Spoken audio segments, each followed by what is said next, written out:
folks, if you don't believe what I'm telling you tonight, I invite you to go to the library and check me out. This is Kenneth Cox, a preacher and evangelist for the Seventh-day Adventist Church. He has authored a number of books and holds conferences on various religious topics. On his ministry's website, he also describes himself as being specialized in world history and its relationship to Bible prophecy and current events. Since Ken says his claims can be verified in local libraries, let's examine one of his more detailed accounts concerning European and papal history and see how it holds up. As these Germanic tribes moved down on the Roman Empire, they broke it apart. There's a Roman emperor that's trying to hold his kingdom together. His name is Justinian. Justinian is fighting these Gauls, trying to hold them back. His general, Belisarius, is fighting them. Trying to hold them back? Well, at the beginning of Justinian's reign in 527 AD, practically all of the Germanic tribes who would conquer the West were already established within the remains of the empire. Some of the kingdoms had roots which were almost a century old. The Visigoths, for instance, or the Vandals. Although Justinian would spend his career trying to defend his eastern borders against Persian aggression, his campaign against the Ostrogoths in Italy was one of conquest, not self-preservation. Justinian's dream was to reclaim what had been lost by the child emperor Romulus when the barbarian Odovaker stripped him of his crown in 476 AD. Justinian wanted to reclaim direct imperial sovereignty over the western territories and restore the Roman Empire to its former greatness. So he really wasn't trying to hold the barbarians back.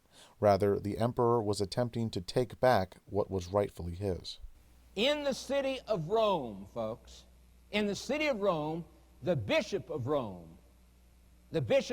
his name is Severus. Severus is a godly man.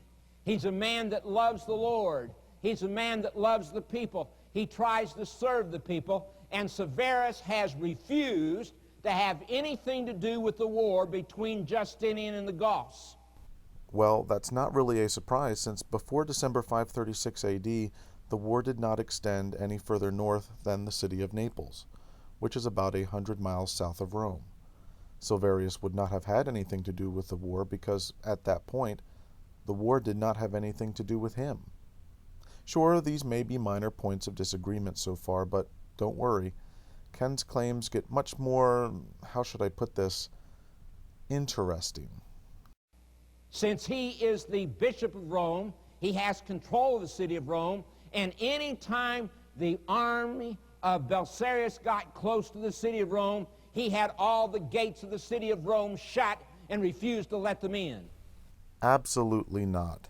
Belisarius and his army approached the city of Rome for the first time on December 9, 536 AD, and instead of being shut out by Pope Silverius, the Byzantines were welcomed in through the Asinarian Gate.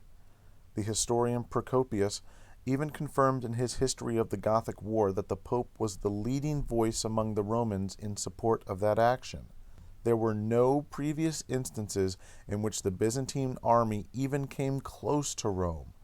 Ken's claim is simply not true. If the Goths got close, he shut the gates and refused to let them in. The Goths garrisoned Rome until December 536 AD. Silverius was not in any position to keep them out prior to that point, so I have no idea what Ken is basing his history on. Now, certainly after December 9th of that year, I would agree that the gates were shut to the Ostrogoths, but that's because the city had become a Byzantine possession. It certainly wasn't because the Pope had the power to refuse entrance. Frankly, once the Byzantines entered Rome, it was no longer the Pope's decision to make. Well, the Goths have backed Justinian's army clear to the walls of the city of Rome. Silverius has had all the gates shut. It looks like Justinian's army is going to be wiped out. Okay, there is a grain of truth to this, but just barely. Procopius explains that right before the siege started, Belisarius and about 1,000 horsemen left the city in order to scout the Goths' progress, when they accidentally came across a large number of the enemy crossing the Tiber River. After a few skirmishes, the Byzantines escaped and rode back to the Salarian Gate, with the Ostrogoths close on their heels. But the Roman citizens refused to open the gate and allow them entrance, despite Belisarius urging them with numerous threats. According to Procopius, the reasons were simple. 1. The people were afraid that if they opened the gate, the enemy would rush in together with the fugitives. 2. They were unable to recognize the general because his face and head were covered with gore and dust, and the fading sun made it difficult for the people manning the gate to see clearly. 3. Wounded cavalry who had fled to Rome earlier in the day reported that Belisarius had already been slain during one of the battles. So fear and miscommunication had the general and his men trapped between a rock and a hard place. Faced with the near certainty of being overrun, Belisarius made the bold decision to attack the enemy head-on after nightfall, and the Ostrogoths, believing the Byzantines were not capable of mounting an attack without reinforcements, turned and fled. The general's bluff bought enough time to return to the Salarian Gate and convince the Romans to bring his men safely inside. Now, that was Procopius's account of the event, and it is the only first-hand account we have on record. Notice he made no mention of Pope Silverius being the one to keep the Salarian Gate shut. He says that the Roman citizens made that decision. Ken also claimed that it looked like Justinian's army was going to be wiped out. Now, since Belisarius was arguably Justinian's most capable officer, the general's loss would have severely crippled the emperor's plans, at least temporarily. But Justinian's army in Rome would not have been wiped out had Belisarius and 1,000 horsemen fallen that day. So Belisarius has sent a note to Justinian saying, do something for us or we're going to be wiped out. Okay, this is where Ken's claims go from being merely inaccurate to completely ignorant. As before, there is a grain of truth. Belisarius did send a letter to Justinian. It was written during the first weeks of the siege, urging the emperor to send reinforcements lest the siege be lost. However, he composed that letter within the safe confines of the city and after the Salarian Gate incident.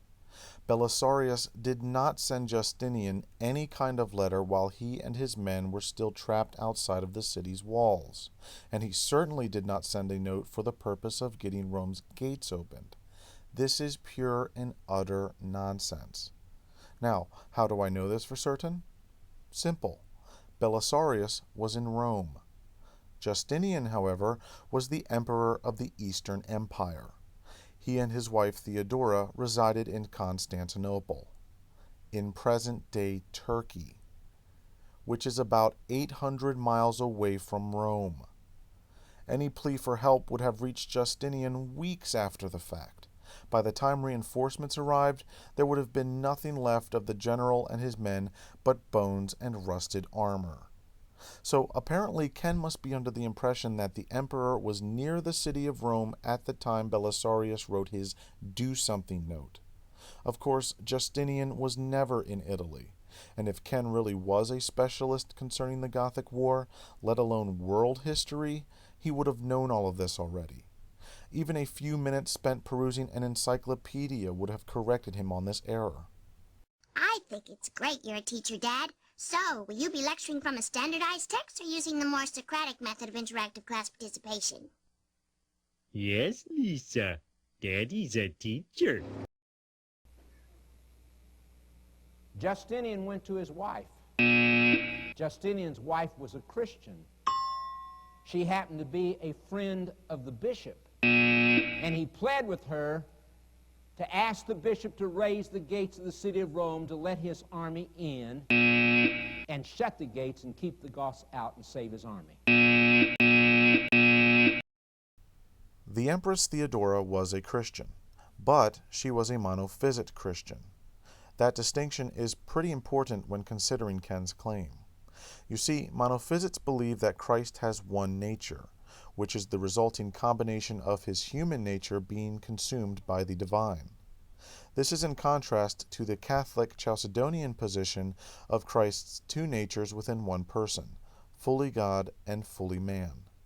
The Catholic Church considered monophysites to be heretics, while the monophysites returned the favor by viewing Chalcedonians in the same manner. So, no, Justinian's wife was not a friend of Pope Silverius. They did not know each other personally, and their conflicting Christological doctrines would have made them polite rivals, if nothing else. When Theodora sent a letter to Pope Silverius in early 536 AD, seeking his help to restore the deposed monophysite patriarch Anthimus, the Pope's answer was no. He would never recall a heretic condemned in his iniquity. But this whole point is moot, really, since it has already been established that Justinian never received a note from Belisarius about opening Rome's gates. So this whole scenario involving Justinian pleading with his wife about opening and closing Roman gates exists not within the pages of history, but only within the fertile imagination of Kenneth Cox. I love a warm pig belly for my aching feet. Stop that. She went to Silverius, pled with him, and out of respect to her, he raised the gates of the city of Rome, let the army in, shut the gates, and kept the Goths out. Just to make sure we are clear on this, let me repeat. Silverius in Rome, Theodora in Constantinople, an 800-mile distance. It was not possible for Theodora to go to Silverius to plead with him about anything. They were in completely different regions of the Roman world. Silverius never opened the gates of Rome out of respect for the empress. Ken's version of history is a fabrication. But Justinian and Belisarius had already agreed that if they got inside the city of Rome, they would banish the bishop. Why? Justinian sees his kingdom falling apart, and he thinks that since he can't control it politically, maybe he could control it religiously. And so he banishes Silverius, and he takes and puts Vigilus on the seat of the bishop. It's his puppet, and he thinks that through him he can control it. That's why history says Vigilus ascended the papal chair in 538 AD under the military protection of Belisarius. That comes from the History of the Christian Church, Volume 3. That's exactly what happened. The truth is, the plan to depose Pope Silverius and replace him with Vigilius was Theodora's plan, not Justinian's. It goes back to the account I mentioned earlier about Silverius refusing to reinstate the Patriarch Anthimus. According to the Liber Pontificalis, upon receiving Silverius's rejection, Theodora wasn't very happy, and she sent the deacon Vigilius to Italy along with instructions to have Belisarius find some occasion to accuse Pope Silverius and depose him from the bishopric, or else send him surely and speedily to us. Vigilius was Theodora's puppet, not Justinian's. The little ellipsis you'll notice in Ken's reference confirms this. The full quote says, Vigilius, a pliant creature of Theodora, ascended the papal chair under the military protection of Belisarius. Now, of course, Justinian thought he could rule his kingdom politically. That's precisely the reason he embarked on the Vandal and Ostrogothic wars in the first place, to restore direct imperial control over former Roman territories. Now, Justinian certainly believed that the empire could be held together by a unified religious creed. However, the idea that Justinian intended to rule this empire using the Pope as his proxy in the West is completely absent from the historical record, and the notion that Vigilius in particular was chosen for that purpose is just bad comedy.